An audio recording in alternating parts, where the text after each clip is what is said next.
Hello students. Today we will start surveying 2.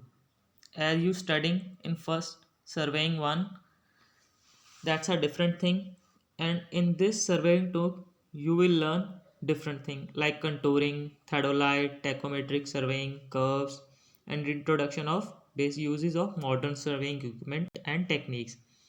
So we will start our first topic, contouring.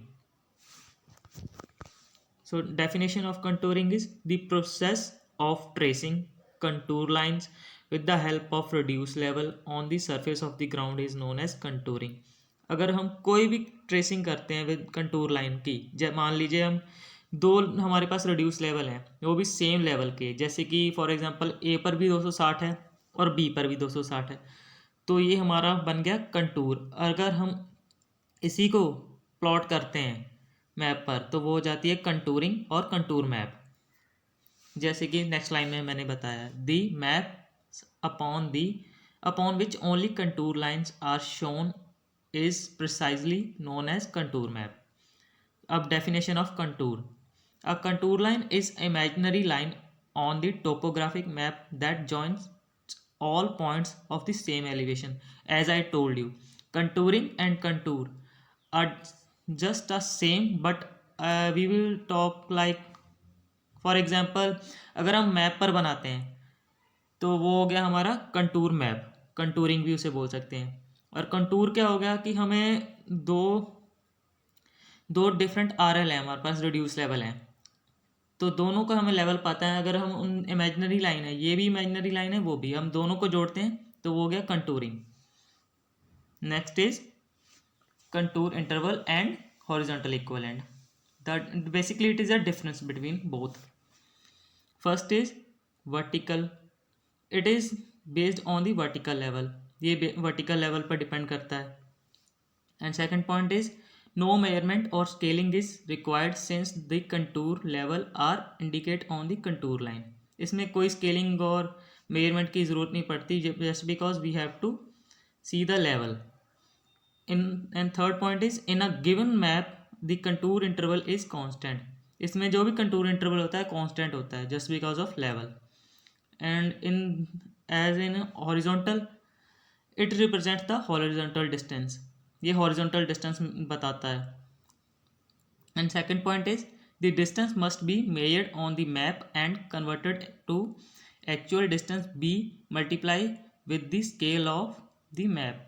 ये हमें horizontal distance जैसे कि हमें major करना है तो हमें उसके लिए अगर डिस्टेंस ज़्यादा है तो हमें उसे कम करने के लिए स्केल के साथ मल्टीप्लाई या उससे करना पड़ेगा ताकि उसको स्केल को छोटा किया जा सके, डिस्टेंस को छोटा किया जा सके। And third point is the horizontal equivalent varies with slope. ये अगर हॉरिजॉन्टल इक्विवेलेंट है, अगर स्लोप में हम काम करें तो ये वेरी करेगा।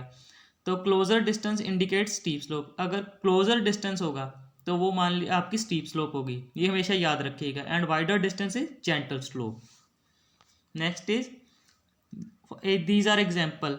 In this picture we will show you vertical and contour interval and horizontal. As you can see in the first picture, vertical contour interval, the distance between 1 0 1 2 3 4 5 meter etc, and horizontal is and the next equivalent in the next picture shows you horizontal equivalent. Next is characteristics of contour maps. These are important. First is all contour points have same elevation as I told you. Second is all contour line must closer either within the map boundary or maybe outside of the map. जो भी contour lines हम draw करते हैं वो with in map भी हो सकती है, बाउंड्री भी हो सकती है और आउटसाइड भी हो सकती है। It depends upon the area और type of the field. Third is if contour run close together it is steep slope. Fourth one is if contour runs wide apart then it is flatter slope. अगर third point की देखें तो contour runs close together, अगर तो वो closer हैं तो it means the steeper slope. जैसे कि हमने कोई भी पॉइंट 4 लेवल लिए तो वो उनका लेवल जो ड्रॉ करेंगे तो वो क्लोजर आएगा, जैसे कि 1 1.5 2 2.5 3 क्लोजर पॉइंट है, जबकि जस्ट 0.5 का डिफरेंस है, दैट इज स्टीप स्लोप। अगर वाइडर है तो वो फ्लैट होगी। And fifth point is if contour are parallel and equally spaced is in plane surface. अगर तो कंटूर पैरेलल है और इक्वली स्पेस्ड है तो वो होगी प्लेन, हमारा प्लेन सरफेस बनेगा। And six point if contour are closed and higher value inside it is hill. You can see in next slide, but in these I will give you some example. 7th point is if contour are closed and higher values outside it is depression. As you can see, first picture shows you depression. You can see outer side is 60 and आगे आगे जैसे हम बढ़ते जा रहे हैं तो reduce जो हमारा लेवल है वो कम होता जा रहा है 60 50 40. This is depression. And in the second picture show you it is hill. You can see your level is 20 40 60 80 100 120. It shows you hilly area.